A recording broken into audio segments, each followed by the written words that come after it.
Mark for chapter 8, verses 1 through 26.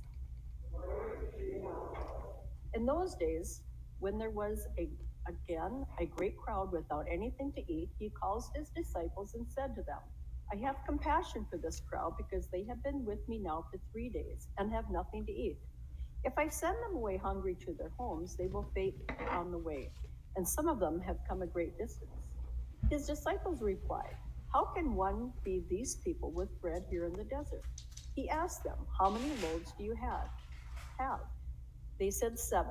Then he ordered the crowd to sit on the ground, and he took the 7 loaves. After giving thanks, he broke them and gave them to his disciples to distribute, and they distributed them among the crowd. They also had a few small fish. After blessing them, he ordered these 2 should be distributed. They ate and were filled, and they took up the pieces left over, 7 baskets full. Now there were about 4,000 people, and he sent them away. Immediately he got into a boat with his disciples and went on to the district of Dalmanutha. The Pharisees came and began to argue with him, asking him for a sign from heaven to test him.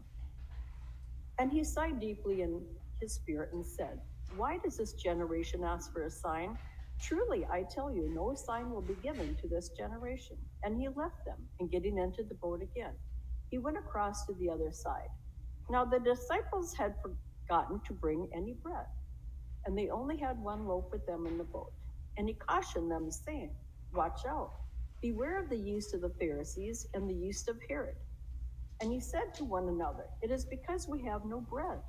And becoming aware of it, Jesus said to them, Why are you talking about having no bread? Do you still not perceive or understand? Are your hearts hardened? Do you have eyes but fail to see? Do you have ears and fail to hear? And do you not remember? When I broke the 5 loaves for the 5,000, how many baskets full of broken pieces did you collect? They said to him, 12. And the 7 of the 4,000, how many baskets full of broken pieces did you collect? And they said to him, 7. And then he said to them, Do you not yet understand? They came to Bethesda. Some people brought a blind man with them and begged him to touch him. He took the blind man by the hand and led him out of the village. And when he put saliva on his eyes and laid his hands on him, he asked, Can you see anything? The man looked up and said, I can see people, but they look like trees walking. Then Jesus laid his hand on his eyes again, and he looked intently into his sight. He looked intently, and his sight was restored, and he saw everything clearly. Then he sent him away to his home, saying, Do not even go into the village. The Gospel of the Lord.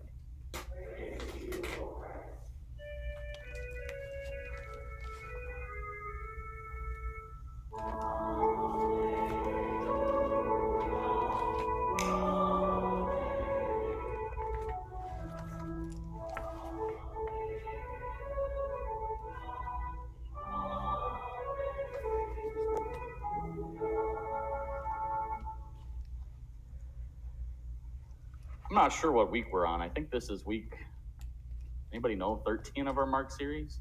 Somewhere around there, 12 or 13. For those visiting, we are doing a series where we're going from the beginning to the end of the Gospel of Mark in like 20 weeks, I think. We still got some time left. But I was thinking today that if this was an abridged version of Mark, we'd only have read verses 11 and 13 because I think that's the most poignant thing. Because, I mean, the feeding of the 4,000 is just like the feeding of the 5,000. And I talked about that already. If you're curious about any of my sermons, they're on our website and on YouTube, which you can access from our website. Now, we have a new website, by the way. But verses 11 and 13, I think, stuck out to me the most. And it says, The Pharisees came and began to argue with him, asking him for a sign from heaven to test him. And he sighed deeply in his spirit and said, Why does this generation ask for a sign? Truly, I tell you, no sign will be given to this generation.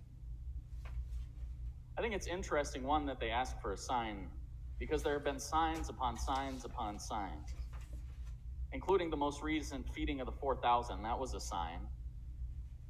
You know, we talked a little bit we talked about with the feeding of the 5,000, that the sign could have been a miracle that he turned a bunch of bread and fish into more bread and fish, or that there was an upswelling of compassion in the community and they shared with each other. to make sure that everybody wouldn't go hungry. I mean, that's a sign right there.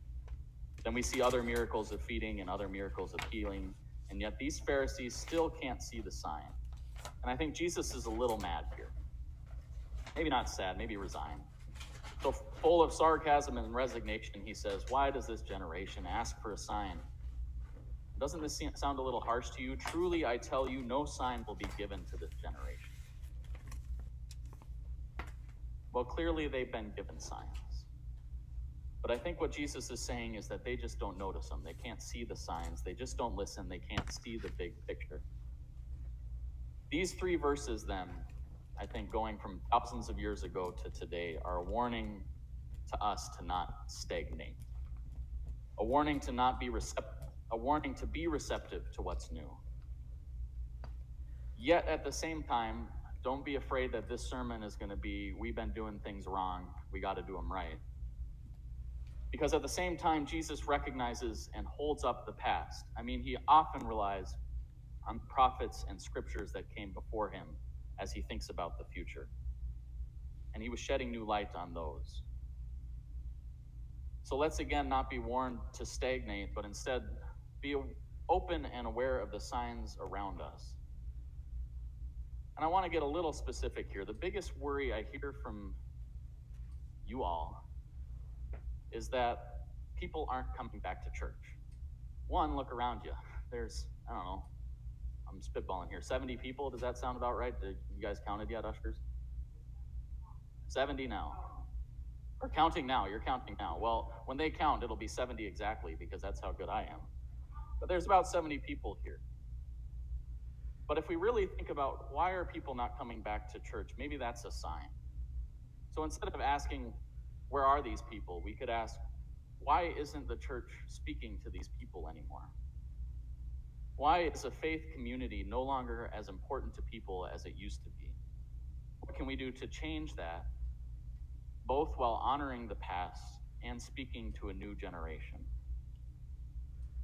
And that's an important question, I think. It's one I try to ask myself every day.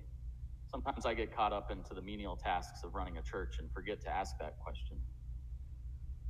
But in seminary, here I am being one of those pastors that talks about, I had a professor in seminary, and this professor shared a book with me called The Secular Age. I might have talked about it before. It's about this thick, so if you ever want to borrow it to help yourself go to sleep at night, you're welcome to. But I'll kind of distill down what this philosopher Charles Taylor talks about. He talks about 3 stages of the church in the West. Back in Martin Luther's day, you were born, this is stage 1, you were born, you believed in God, period. You believed in the Catholic, Roman Catholic God, period. And you died believing in that God, period. Atheism, nobody would even think. That's just how it was. And then the Protestant Reformation came around, and Charles Taylor calls this, and there's going to be a quiz on this, so remember these terms. He calls this the age of mobilization, which means that instead of people being born and believing in God, necessarily, they're born into a denomination, they believe what that denomination believes, and they die in that denomination. But now, Charles Taylor says, and this is important big picture stuff for our church, he says we're in the age of authenticity, which is to say that people now aren't born and inherently have to believe in God or inherently have to believe in the denomination. But instead, they seek out beliefs that are authentic to them, that help them build their individual authentic faith. And whether you buy into that or not, I think there's some truth to that. That people in my generation today aren't so concerned about a denomination label, but instead are concerned about what makes sense to them. So what does that mean to us and our challenge ahead as we think decades into the future? I think it means that we as a church both need to speak to people's individual faith and be open to that, but then also simultaneously sharing and upholding a gospel of community. Because just because we have individual beliefs doesn't mean we should be exempt from participating in a Christian-ish life, in community and service to ourselves and to others. service to our community and to other communities. Because sure, we're all here, Christians with individual beliefs. I believe things that none of you would, and you probably believe things that nobody else believes. And yet, along with our beliefs, we have our individual worries and thoughts. But together, we're a Christian community that can care for each other in our worries and in our sufferings, and then together go out into the world, sharing the good news of Jesus Christ by serving in our local, national, and global communities. Which is all to say, going back to our gospel to reading today, it's up to us to look for the signs. And the signs might not be what we expect. We then have to do our best to move forward into an uncertain future while honoring our sometimes terrible, complicated, but beautiful past. And recognizing that Jesus is on our side. And we can do it. We're on our way. We won't be like that generation that doesn't see signs, but instead we'll be Faith Lutheran Church in some way, shape, or form, sharing the good news, the evangelion of Jesus, the anointed, the Christ.